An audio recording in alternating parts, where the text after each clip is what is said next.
Hey everybody, and welcome back to English with Misfi. Today we are going to be doing reactions part 2. Part 1 reactions was the previous lesson. If you haven't watched that yet, make sure you go back and watch that lesson first and then come back for part 2.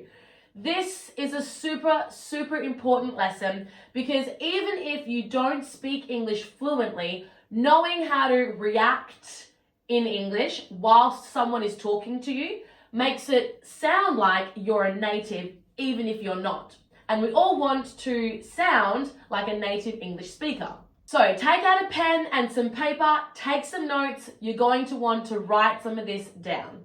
All right, everybody, let's have a look at our first reaction. The first reaction we're looking at is shut up. Now, I'm sure you've heard this word before, this phrase. But in this context, it doesn't actually mean that I want you to be quiet, all right? Let's have a look. When someone says, shut up, in a reactional way, it means that that person is extremely surprised and cannot believe what they've just heard. So when you say, shut up, okay, it's not literal. What we mean is, are you serious? I can't believe this. Shut up. Okay? So this is really important. Now, again, it's not literal. It means no way. Are you serious? I can't believe this. Okay? Now, keep in mind, this is not something that you would say in a formal situation. Okay? Saying shut up, like you can't believe it, is a very informal phrase to use. Use this one with friends or people you're super close with. So again, this reaction is shut up. It means you're super extremely surprised and you cannot believe what you just heard. Next reaction is you're kidding. And listen very carefully to my tone. I'll do it again. You're kidding. It means what you just heard sounds unbelievable. You can't believe it. And so you think the person must be joking. So you say, you're kidding. Or you could say it like, you're kidding. Do you hear the difference? So one is like, maybe something positive has happened and you say, you're kidding. Like, I can't believe it. Wow. And the other one could be in a negative context. So maybe something bad has happened and you go, oh, you're kidding. All right, so it's kind of like the information you've just heard is unbelievable. So again, you're kidding. And that means you think the information sounds unexpected or unbelievable. Let's have a look at the next one. Very similar. It's the same reaction as you're kidding. So they're pretty much the same, but different flavor, different spice, okay? We say you're joking, okay? Again, it's that you can't believe what they've just said. It sounds unbelievable that you think they must be joking. You're kidding. You're joking. I use this one all the time, all right? And it's always in a different tone. Again, positive might sound like, you're joking. And then a negative might sound like, you're joking. Do you hear the difference? Okay. But both of these mean kind of the same thing. You're kidding. You're joking. Same thing, different flavor. All right, the next one. This is a favorite to use in English and will absolutely make you sound fluent in no time. It is stop it. Stop it. Okay. So this doesn't, again, mean literally stop. Like I want you to stop.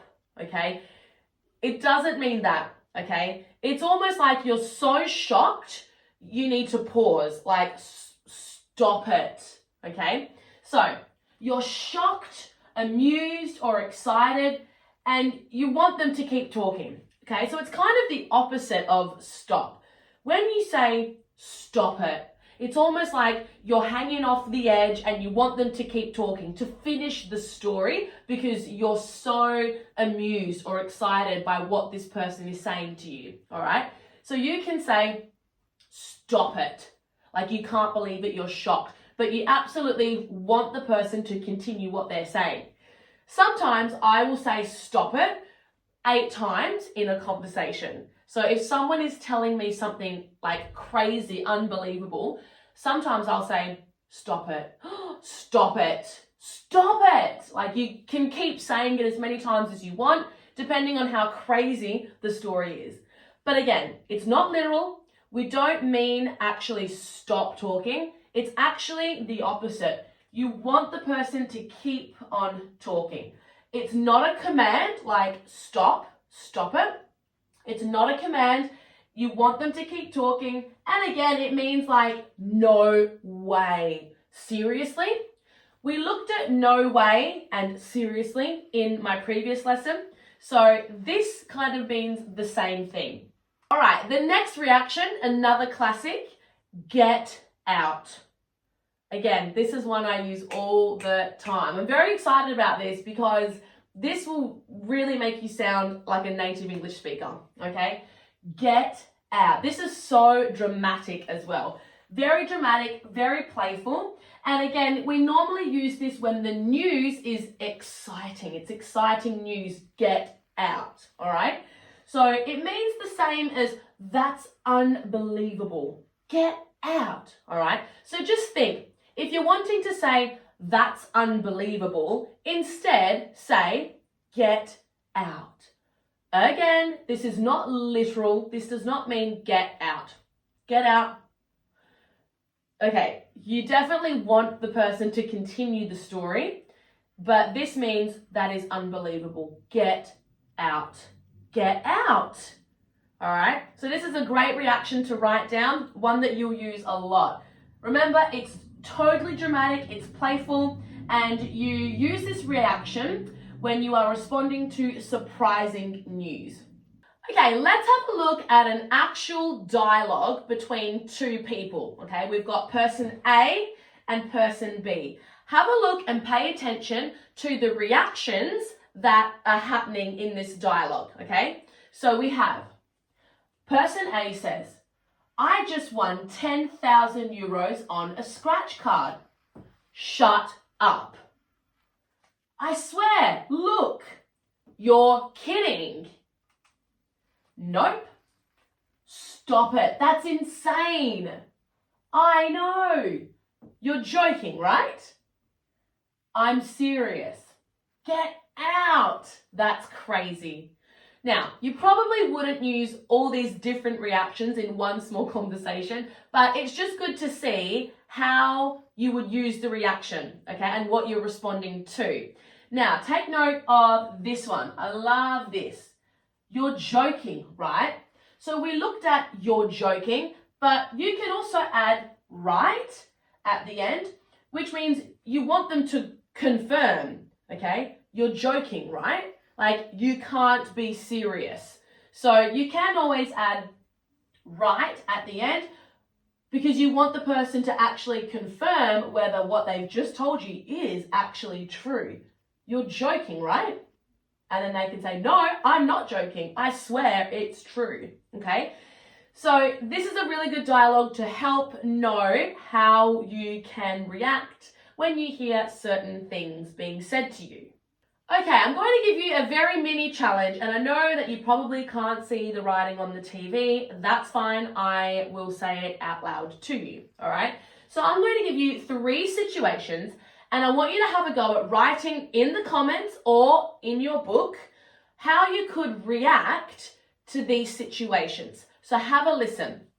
Situation 1, your friend says she met Sydney Sweeney or Taylor Swift or any famous person at the airport. How do you react to that? What do you say? Do you say, no way, you're joking, right? Have a think, write it down. Situation 2, someone tells you that he or she is moving to Dubai. Now that could be happy news or sad news, depending. All right, maybe someone really close to you is moving to Dubai. What can you react? Are you going to say, no way? Seriously? Have a think. And lastly, situation 3, your friend says she got engaged last night. Now that is really great, happy, exciting news.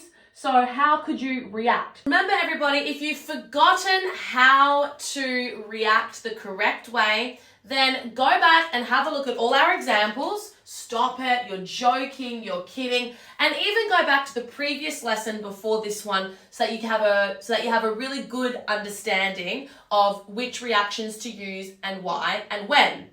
Well, learners, that's all we have time for today. Hopefully you all learned something and that you'll be sounding like a native English speaker in no time at all. Don't forget to like and subscribe and hit that bell so that you never miss out on upcoming lessons. I'll see you all next week.